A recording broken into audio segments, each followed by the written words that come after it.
Malik apprend ce qu'est le jour du jugement. Assalamu alaikum wa rahmatullah.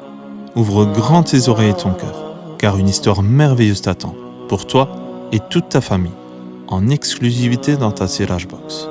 Alors chut, écoute bien, l'histoire commence.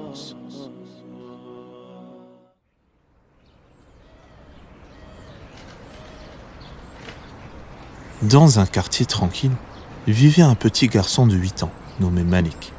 Il était joyeux, vif et très observateur. Il posait beaucoup de questions, surtout pendant les cours d'éducation islamique que sa maman lui faisait le soir, avant de dormir. Un soir, après la prière d'Al-Aïcha, Malik s'allongea dans son lit et demanda « Maman, est-ce que les anges notent vraiment tout ce qu'on fait, même les bêtises ?» Sa maman sourit et hocha la tête de haut en bas. « Oui, mon fils, il y a 2 anges avec chacun d'entre nous. L'un écrit les bonnes actions, l'autre les mauvaises. Et un jour, Allah nous montrera tout ce qu'on a fait.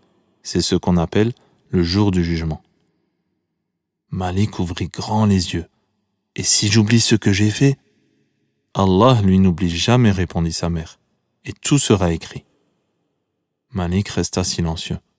Ce soir-là, il s'endormit en pensant à ces 2 anges invisibles qui l'accompagnent tout le temps. « Et toi, savais-tu que nous avions 2 anges qui nous accompagnent durant toute notre vie et qui écrivent toutes nos actions ?» Le lendemain matin, Malik décida de faire une chose étrange.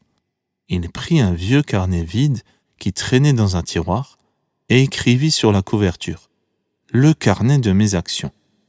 Chaque soir, il y notait ce qu'il avait fait dans la journée. « J'ai aidé maman à ranger la vaisselle, j'ai dit la vérité quand j'ai cassé le verre, etc. » Son carnet devint son trésor secret. Il voulait mieux se comporter, car maintenant, il savait que tout serait un jour exposé devant Allah.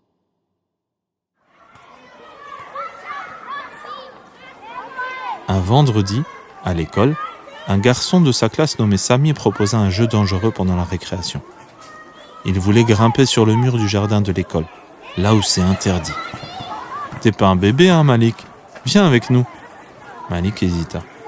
Il avait envie d'être courageux devant les autres, mais une petite voix dans sa tête lui chuchotait. « Et ton carnet ?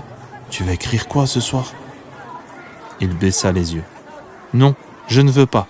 C'est dangereux et interdit. » Les autres se moquèrent un peu de lui, mais Malik se sentit léger et fier. Ce soir-là, il écrivit dans son carnet. « J'ai dit non à quelque chose de mal. C'était difficile, mais je l'ai fait pour plaire à Allah. » Un jour, lors du cours de religion, leur maîtresse posa une question. « Qui peut me dire ce qu'il se passe après la mort ?» Malik leva la main. « On sera ressuscité, et Allah nous demandera ce qu'on a fait. Il nous montrera nos livres.